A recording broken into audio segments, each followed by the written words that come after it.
He built $7 million. Nobody noticed. 7:12 in the morning.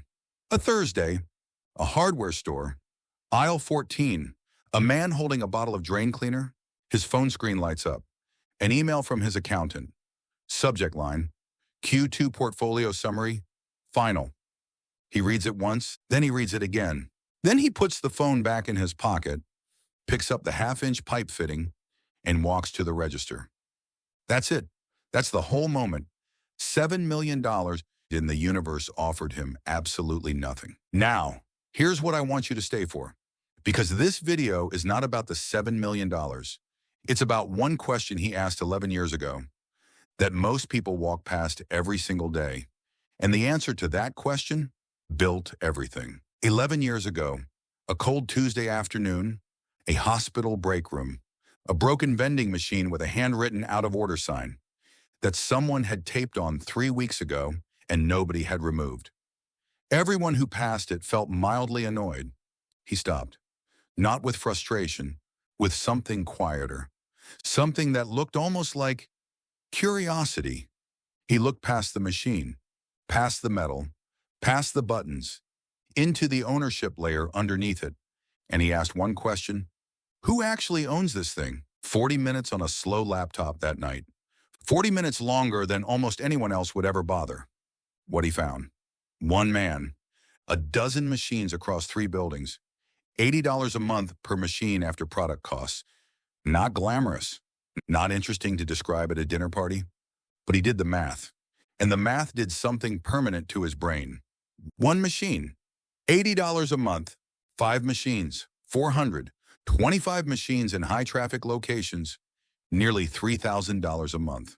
Whether he showed up or not, he spent $900 on his first used machine, placed it in a dental office lobby. First month net, $190. Nobody congratulated him. He sat with that number on a Thursday night and felt an isolation nobody had warned him about. But he wasn't looking at the $190. He was looking at what the architecture proved. It worked. Then came month 3. The machine broke down on a Wednesday evening. He drove 40 minutes in the rain, YouTube tutorial on the passenger seat, fixed it himself, drove 40 minutes back. That month, he made $62. He didn't post about it. He didn't look for sympathy.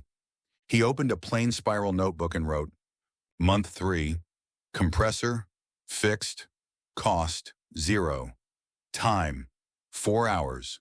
Lesson, learn basic repair before placement. He closed the notebook. Most people quit in month 3. Not because the numbers don't work, because there's nobody watching them not quit. He didn't need anyone watching. That was his first real asset, and it cost him nothing. He used that same question on everything he touched. Who owns this? And why isn't it me? 4 laundromats, 2 parking lots acquired at Tuesday morning tax auctions, where almost nobody else bothered to show up. 3 highway billboards on 15-year land leases. 11 years later, his accountant looked up from the folder and said, "This is the most deliberately uninteresting portfolio I have ever seen." She meant it as a criticism. He received it as the highest compliment of his professional life. There's a man who proved this better than anyone ever has.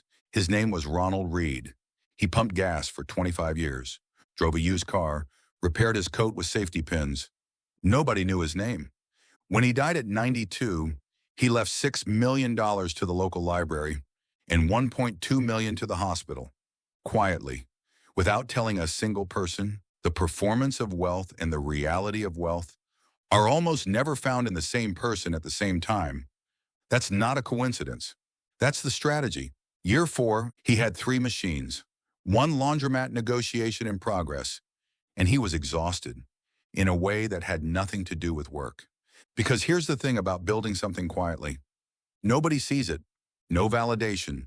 No recognition. No signal that you're doing the right thing. He sat in his apartment kitchen on a Tuesday night in year 4, and he genuinely considered stopping. Not because the numbers were wrong. The numbers were right. But because humans are not built to do meaningful things in the dark for years at a time without a single person saying, "I see what you're building." He didn't stop.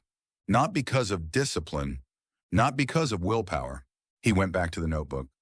to a plain spiral notebook with $62 written on a page from month 3 and below it in his own handwriting. It worked. 2 words. That's what kept an 11-year empire alive.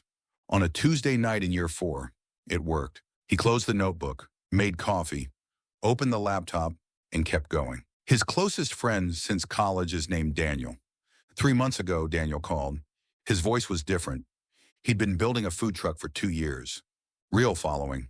Genuinely great food.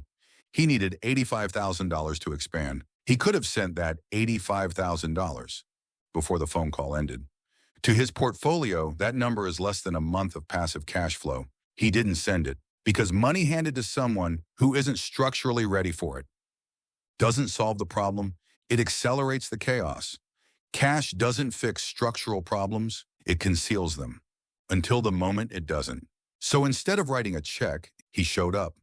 4 Saturday mornings, Daniel's kitchen table, 3 hours each time. By the 4th Saturday, Daniel didn't need outside capital. He renegotiated his vendor contracts, found a grant he didn't know existed, built the expansion on his own terms. He called on the night he got the keys, crying, the quiet kind. He said, "Man, I genuinely could not have done this without you." He didn't tell him about the $7 million. He never will, because a check from him would have taken something from Daniel that no repayment could ever return, the knowledge that he built it himself. The most important asset in his entire portfolio is not the laundromats, it's not the parking lots, it's not the billboards, it's the ability to sit across from someone you love, knowing you could lift the entire weight in 60 seconds and choose instead to help them find their own footing. That is the asset worth $7 million, and it cannot be purchased at any price. You drive back from the laundromat in the same car, same streets, same crack in the bumper, and as you watch the city sprint, against a clock it didn't set, toward things it was told to want, to impress people it doesn't particularly like, you understand something. That took 11 years to earn the right to understand. The performance of wealth and the architecture of wealth are almost never found in the same person. At the same time, you built a fortress. Out of the boring, the quiet, and the invisible, out of Tuesday morning tax auctions and broken vending machines that everyone else walked past, your $7 million didn't buy you a mansion. It didn't buy you a watch or a car or the performance. It bought you your mornings. It bought you your Saturdays with Daniel. It bought you the ability to stand in a plumbing aisle on a Thursday morning, read a number on a cracked screen, put the phone back in your pocket, and choose the half-inch fitting, because real freedom doesn't look like anything from the outside. It just feels like a Tuesday. That belongs entirely to you. True wealth is not a luxury to be seen. It is a fortress to be lived.